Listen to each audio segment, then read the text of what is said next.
আসসালামু আলাইকুম। প্রিয় দর্শক, যুক্তরাষ্ট্রের জাতীয় গোয়েন্দা সংস্থা প্রধান তুলসী গ্যাবার্ডের বাংলাদেশ সম্পর্কে যে মন্তব্য তা নিয়ে আমি কথা বলেছি। এই মুহূর্তে একটু অন্য আঙ্গিকে বিশ্লেষণ করব। বিশ্লেষণটা হচ্ছে যে কেন সরকারের বিভিন্ন পর্যায় থেকে প্রতিক্রিয়াগুলো বিভিন্ন ধরনের হচ্ছে, তাদের প্রতিক্রিয়াগুলোতে কেন অনেক ধরনের অসঙ্গতি পরিলক্ষিত করা যাচ্ছে। তার আগে প্রশ্ন হচ্ছে যে সরকার কি তুলসী গ্যাবার্ড ভারতের মন্তব্যের পরিপ্রেক্ষিতে কি ধরনের মন্তব্য করতে পারে সে সম্পর্কে কোনো ধরনের হোমওয়ার্ক করেনি?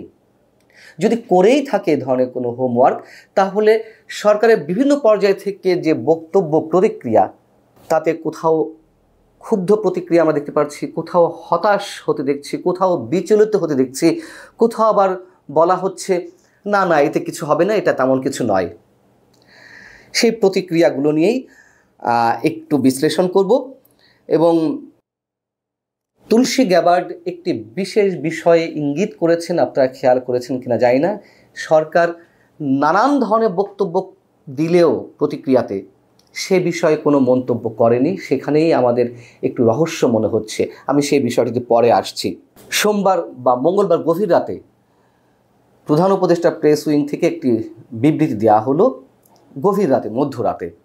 সে বিষয়ে আমি প্রশ্ন তুলেছি যে কেন মধ্যরাতে দেওয়া হলো। যাই হোক, পরবর্তীতে মঙ্গলবার সচিবালয়ে অন্য একটা বিষয়ে ব্রিফিংয়ের সময় সাংবাদিকদের প্রশ্নের জবাবে পররাষ্ট্র উপদেষ্টা যে মন্তব্যটি করেছেন সেটি খুবই সিগনিফিক্যান্ট। সাংবাদিকদের প্রশ্ন ছিল যে তুলসী গ্যাবার্ডের এই বক্তব্যটি সরকার কীভাবে দেখছে। পররাষ্ট্র উপদেষ্টা তৌহিদ হোসেন তিনি বললেন যে এটি খুবই গুরুতর। শব্দটা আমাদের খেয়াল রাখতে হবে। তুলসী গ্যাবার্ডের বক্তব্য খুবই গুরুতর। আবার অর্থ উপদেষ্টা ডক্টর সালেউদ্দিন আহমেদের কাছে সাংবাদিকদের একই ধরনের প্রশ্ন ছিল। তিনি বলেছেন যে তার এই বক্তব্যে যুক্তরাষ্ট্র এবং বাংলাদেশের সম্পর্কে কোনো ধরনের প্রভাব পড়বে না। অর্থাৎ তিনি ঠিক এইভাবেই কথা বলেছেন যে বহুপাক্ষিক এবং দ্বিপাক্ষিক সম্পর্কে গ্যাবার্ডের এই বক্তব্য কোনো ধরনের প্রভাব ফেলবে না। তুলসী গ্যাবার্ড কী বলেছে আপনারা জানেন। তারপরেও একটু মনে করিয়ে দিই, ভারতের অন্যতম গণমাধ্যম এনডিটিভি ওয়ার্ল্ডের পক্ষ থেকে প্রশ্ন ছিল একটা লাইভ ইন্টারভিউতে যে বাংলাদেশ এবং এই উপমহাদেশের রাজনৈতিক ক্ষেত্রে ব্যাপক পরিবর্তন হয়েছে, দেখা দিয়েছে ভয়াবহ সহিংসতা, সংখ্যালঘুদের উপর হামলার অনেক রিপোর্ট পাওয়া গেছে। এসব স্থানের পরিস্থিতি নিয়ে যুক্তরাষ্ট্র কি উদ্বিগ্ন? শুধু রাজনৈতিক নয়, সব ক্ষেত্রে স্থিতিশীলতার প্রয়োজন আছে কি না? তুলসী গ্যাবার্ড তার বক্তব্যে যা বলেছেন ইতিমধ্যে আপনারা জেনেছেন যে বাংলাদেশে হিন্দু, বৌদ্ধ, খ্রিস্টান সংখ্যালঘুদের উপর যে দীর্ঘদিনের নির্যাতন, হত্যা, সে বিষয়ে যুক্তরাষ্ট্র উদ্বিগ্ন। যুক্তরাষ্ট্র সরকার, প্রেসিডেন্ট ট্রাম্প এবং ট্রাম্প প্রশাসন সবার কাছেই এই বিষয়টি অনেক বেশি অগ্রাধিকার পর্যায়ে রয়েছে, উদ্বেগের কারণ হয়ে রয়েছে। আর প্রধান উপদেষ্টা প্রেস উইং যে বক্তব্যটি দিয়েছে সেটি আমি একটু মনে করিয়ে দিতে চাই। প্রথমে যেটি বলছিলাম যে এখানেই রহস্যটা কোথায়? প্রধান উপদেষ্টা প্রেস উইং তারা তুলসী গ্যাবার্ডের বক্তব্যকে বাড়াবাড়ি পর্যায়ে বলে মন্তব্য করলেন, বিভ্রান্তিকর বললেন, মানে অতিরঞ্জিত, বাড়াবাড়ি বলতে অতিরঞ্জিত শব্দটা ইউজ করেছেন, এবং পুরো বাংলাদেশকে খাটো পোড়া করার একটা প্রচেষ্টা তুলসী গ্যাবার্ডের বক্তব্যের মধ্যে সরকার খুঁজে পেয়েছে, এমনটা জানানো হয়েছে।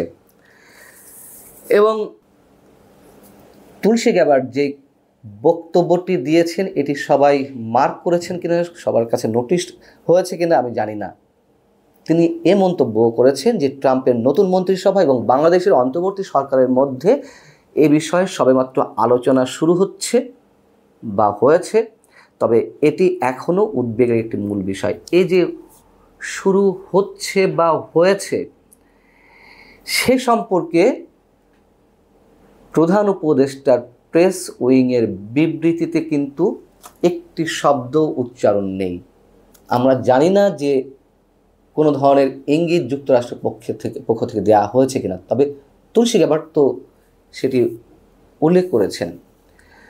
যদি এ বিষয়ে বলেই থাকে তাহলে সরকার কেন এই বিষয়টি পাশ কাটিয়ে গেল? যদি কোনো ধরনের আলোচনা হয়ে থাকে, কি ধরনের আলোচনা হয়েছে বা হচ্ছে? যদি আলোচনা হয়েই থাকে তাহলে আমি শুরুতে যে কথাটি বলছিলাম যে সরকারের কি কোনো ধরনের হোমওয়ার্ক ছিল না, কোনো ধরনের প্রস্তুতি ছিল না যে এই ধরনের বক্তব্য এলে সরকারের পক্ষ থেকে কী ধরনের প্রতিক্রিয়া দেওয়া হবে? এবং বিশেষ কারণে এই কথাটি, এই প্রশ্নটি এ কারণে উল্লেখ করছি যে যতদূর শোনা যাচ্ছে প্রধান উপদেষ্টা ডক্টর মোহাম্মদ ইউনূসের প্রেস উইং থেকে বা তার দপ্তর থেকে যে বিবৃতিটি দেওয়া হয়েছে, প্রথম দিকে সরকার একটু দ্বিধাদ্বন্দ্বের মধ্যে ছিল যে কী ধরনের প্রতিক্রিয়া দেবে, আদৌ প্রতিক্রিয়া দেয়া ঠিক হবে কিনা, দিলে কিভাবে দেয়া হবে। পরবর্তীতে যে শব্দগুলো এর মধ্যে তুলে ধরা হয়েছে সেটি নাকি একটি বিশেষ গোষ্ঠীর চাপে, একটি বিশেষ রাজনৈতিক দলের চাপে এটি করা হয়েছে। যে রাজনৈতিক দলটির বিরুদ্ধে এর মধ্যে সাম্প্রদায়িক উস্কানি কিংবা মৌলবাদী শক্তির উত্থানের ইন্ধন এসব বিষয়ে অভিযোগ রয়েছে। এবং এই বিবৃতিতে যে কথাগুলো আসলে উচ্চারিত হয়েছে, এর আগেও আমি এই প্রসঙ্গটি তুলেছি, সেটি হচ্ছে রাজনৈতিক নেতা এবং দায়িত্বশীল ব্যক্তিদের উচিত সংবেদনশীল বিষয়ে মন্তব্য করার আগে সে বিষয়ে সম্যক ধারণা রাখা এবং ক্ষতিকর গদবাঁধা ধারণা ও ভীতি ছড়ানো বা সাম্প্রদায়িক উত্তেজনা উস্কে দেওয়ার মতো কোনো কিছু বলা থেকে বিরত থাকা। এটি দিয়ে সরকার কি বোঝাতে চাইলেন তুলসী গ্যাভার্ডের উদ্দেশ্যে? তার মানে তুলসী গ্যাভার্ড সাম্প্রদায়িক উস্কানি দিচ্ছে, তুলসী গ্যাভার্ড অপ্রাসঙ্গিক মন্তব্য করছেন, গদবাঁধা ধারণা নিয়ে কথা বলছেন। আচ্ছা, আমাদের কি এটুকু ধারণা নেই যে তিনি কোন পর্যায় থেকে কোথায় এসে এরকম দায়িত্বশীল একটি পোস্টে বসেছেন যুক্তরাষ্ট্রের গোয়েন্দা সংস্থার, এবং তাকে নিয়োগ দেওয়া নিয়ে তো অনেক কিছু হয়ে গেছে। এবং তিনি ডেমোক্রেটের রাজনীতি করতেন একসময়, পরবর্তীতে তিনি রিপাবলিকান রাজনীতিতে জড়িত হয়ে পড়েছেন।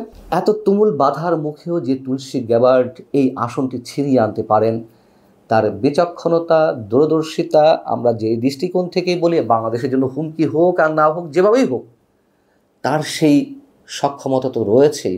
এবং তিনি কোনো ধরনের ধারণা না নিয়ে, কোনো ধরনের হোমওয়ার্ক না করেই শুধুমাত্র এনডিটিভি ওয়ার্ল্ডের প্রশ্নের পরিপ্রেক্ষিতে এ ধরনের মন্তব্য করে ফেললেন। এবং এর প্রতিক্রিয়াটা কি হতে পারে? মার্কিন প্রশাসনকে বা ডোনাল্ড ট্রাম্প সরকারকে কাছে রাখতে আমরা দেখলাম যে তার খুব কাছের যে ব্যক্তি মার্কিন ধনকুবের ইলন মাস্কের সঙ্গে যে একটি চুক্তিতে যাচ্ছে, ব্যবসায়িক চুক্তি, ইলন মাস্কের ইন্টারনেট পরিষেবা যেটি স্টারলিংক, সেটি বাংলাদেশে আনার জন্য খুব দ্রুত গতিতে তাদেরকে লাইসেন্স দেওয়ার জন্য একটা প্রক্রিয়া শুরু হয়েছে। ডক্টর মোহাম্মদ ইউনূস নিজে তাকে চিঠি দিয়েছেন এক ধরনের এখতিয়ারের বাইরে থেকে। সেগুলো যে কোনো কাজে আসছে না এগুলো স্পষ্ট। সব শেষে বলতে হয় আমাদের পররাষ্ট্রনীতিতে, অন্তত এই সরকারের পররাষ্ট্রনীতিতে অনেক ধরনের দুর্বলতা রয়েছে। কার সাথে কী ধরনের ট্রিট করতে হবে সেটি এখনও পর্যন্ত সম্ভবত বুঝে উঠতে পারছে না সরকার, খেয়েই হারিয়ে ফেলেছে। যার কারণে এমন স্পর্শকাতর একটি বিষয়ে সরকারের নানান পর্যায় থেকে নানান ধরনের মন্তব্য।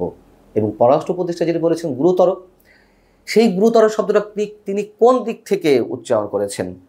এটি কি সরকারের জন্য খারাপ হতে পারে, সরকারের জন্য ভয়ঙ্কর কিছু এই জন্য গুরুতর, নাকি যুক্তরাষ্ট্র এটি করে তাদের জন্য গুরুতর ভুল হয়ে গেছে, আমরা যুক্তরাষ্ট্রকে এক হাত দেখে নিতে পারি? গুরুতর শব্দটা অবশ্যই অনেক বেশি বিশ্লেষণাত্মক। সামনে কি অপেক্ষা করছে আমরা জানি না, তবে তুলসী গ্যাবার্ডের এই মন্তব্য একেবারে নিছক কোনো মন্তব্য হিসেবে ধরে নেওয়ার কোনো কারণ নেই। আল্লাহ হাফিজ, ভালো থাকুন সবাই।